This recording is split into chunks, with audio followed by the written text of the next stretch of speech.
What's up, YouTube? This is Too Raw for TV. I'm going to tell you something. Rudy Gobert is so lucky that his teammates are Nas Reed, Karl-Anthony Towns, Mike Conley, and last but certainly not least, Anthony Edwards. Because I was going to come on here, judging by the way the game was going until it turned late in the third into the fourth. I was going to come on here and verbally disembowel Rudy Gobert. The way that dude was playing the first three quarters of this ball game was an absolute disgrace, getting bullied once again by Nikola Jokic. Uh, not boxing out, not trying to go for putbacks. Just being manhandled, missing easy putbacks, missing layups, getting his shot blocked by KCP, which is funny because somebody in my Patreon chat said, watch this dude get his shot blocked by none other than KCP, and it really happened.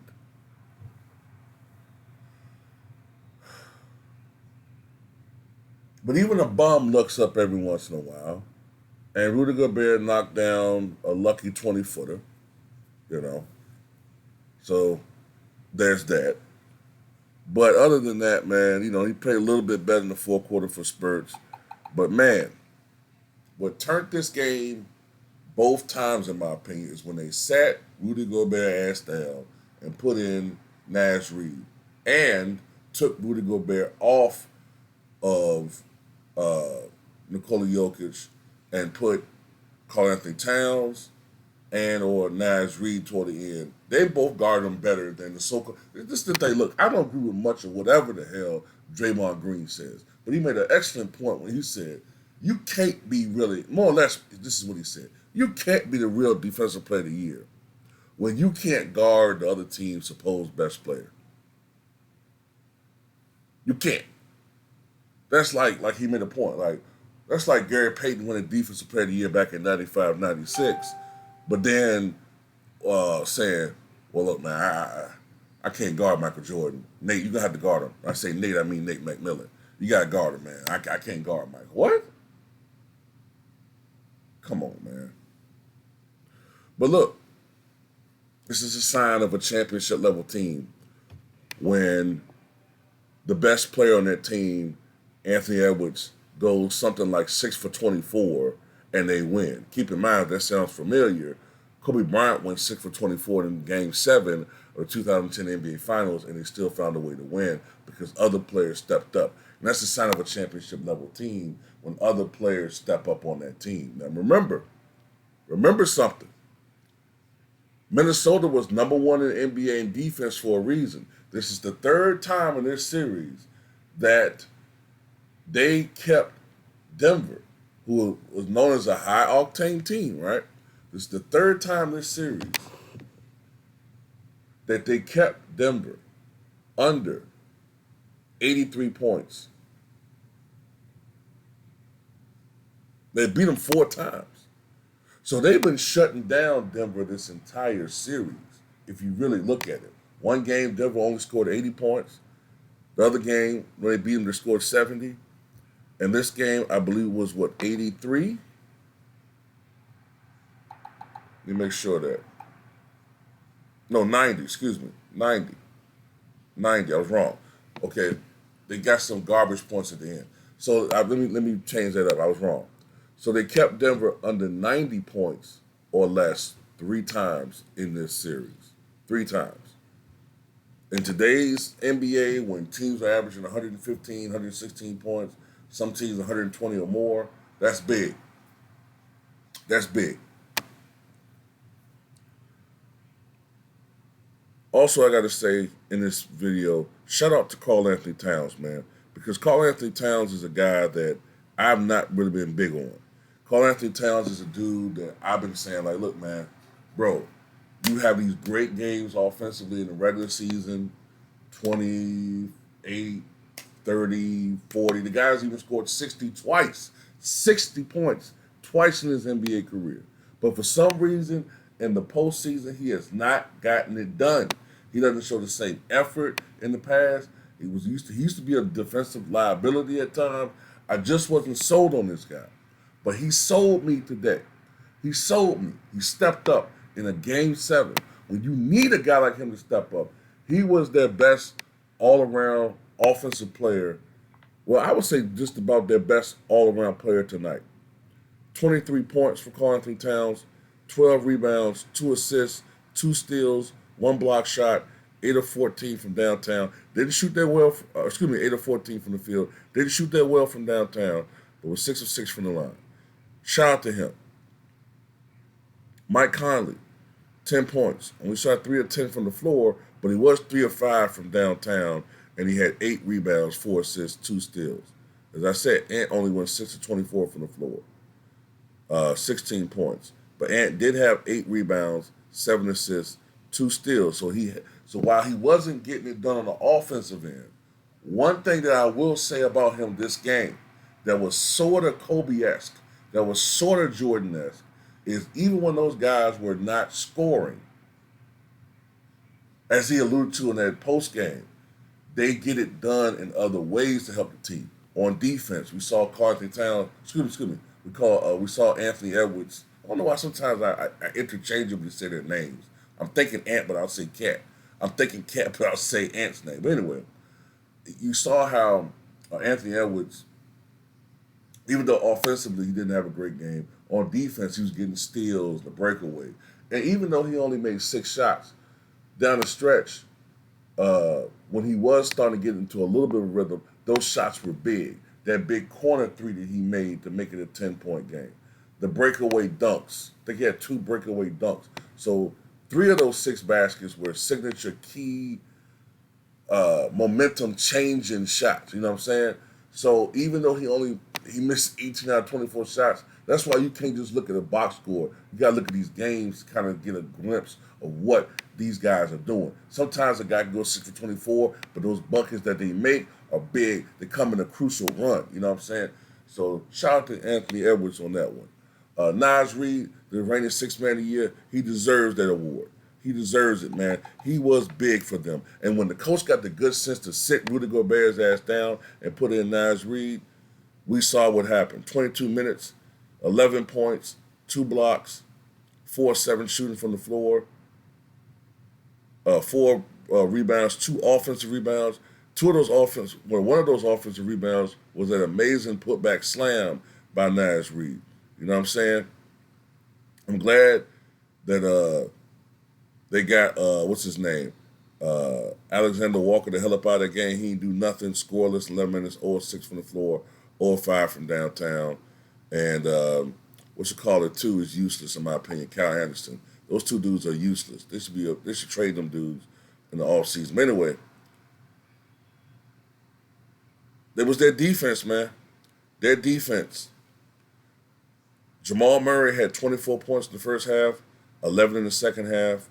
While he did have 35 points and 3 rebounds, he committed 4 turnovers. I want to say 3 of those 4 turnovers came in the second half, but don't quote me on that. Nikola Jokic, yeah, the numbers look good. 34 points, 19 rebounds, 7 assists. They look great. They do. But normally Nikola Jokic doesn't have to take a lot of shots to get his points. So even though he got 34 points, he took 28 shots to get those points. That's not a typical Nikola Jokic game. So you're not going to stop him offensively, right? But they made him work harder for those points in this series. He worked harder. He didn't shoot his standard 60% in this series. If I had to guess, he probably shot 50% and under. If you can hold Jokic to 50% under shooting in a game, that's big. Michael Porter Jr. has been absolute doo-doo balls in this series, and it continued. 7 points, 3 of 12 shooting, 1 of 6 from downtown. I believe, if I'm not mistaken, someone can correct me if I'm wrong, I think Michael Porter Jr. has only had 1 game where he's in double figures. I think that was game 1. If I'm not mistaken, I don't think he was in double figures in game 6. One can correct me if I'm wrong. Aaron Gordon, no super performance for him. 42 minutes, just 4 points, 2 of 5 shooting. And that's big. See, in order for them to win, right? In order for Denver to win, Jokic can't just have a big game by himself. Jamal Murray got to have a big game. But around the margins, they got to also have like at least solid performances from at least one of the other 3 dudes, like Aaron Gordon, Porter, Caldwell Pope. One of those other dudes got to have a solid game. And if you look at it, none of those dudes had more than 7 points, and that's big. They missed a lot of open shots. They did. They were killing them in the first half, up by 15, but they missed a lot of. You got to credit Minnesota's defense to an extent. But man, Denver missed a lot of shots, open shots, especially Caldwell Pope and Michael Porter Jr. They were just choking. To me, that's choking, man. They were missing a lot of wide open shots. To give you a gander at how this game swung, in the second half, Minnesota outscored Denver 60-37. 60-37. So the defending NBA champions have been knocked off. Nikola Jokic, I'm sorry, he got to get that smoke too. You know, everybody was talking about, okay, I'm not keeping the same energy with Shai Gilgeous-Alexander. Then you got to keep the same motherfucking energy with Nikola Jokic. Oh no, don't make no excuses for him now. Because I just did a video saying, look, Shai ain't got the best team around him. Y'all say I'm making excuses. So don't you come out here making no excuses for Nikola Jokic. Don't erase your comment on my Shai video because you just swore up and down that Denver was going to win tonight. But it didn't happen, did it? Jokic and them titties, it didn't work out. It didn't happen. So who's the fraud MVP now? Huh? All y'all saying Shai was a fraud. Don't erase your comments now. Who the fraud MVP?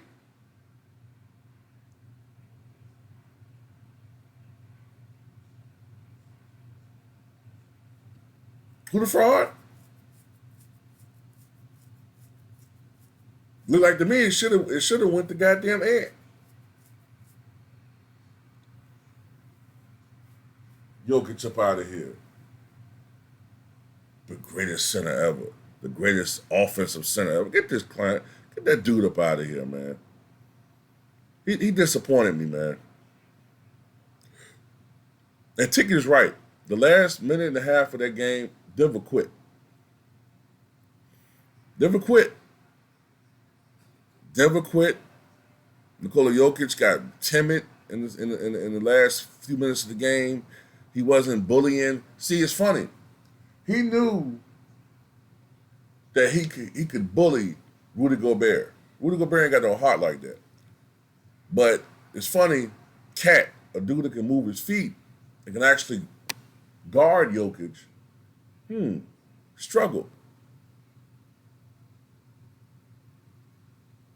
I'm gonna say something else too about the officiating.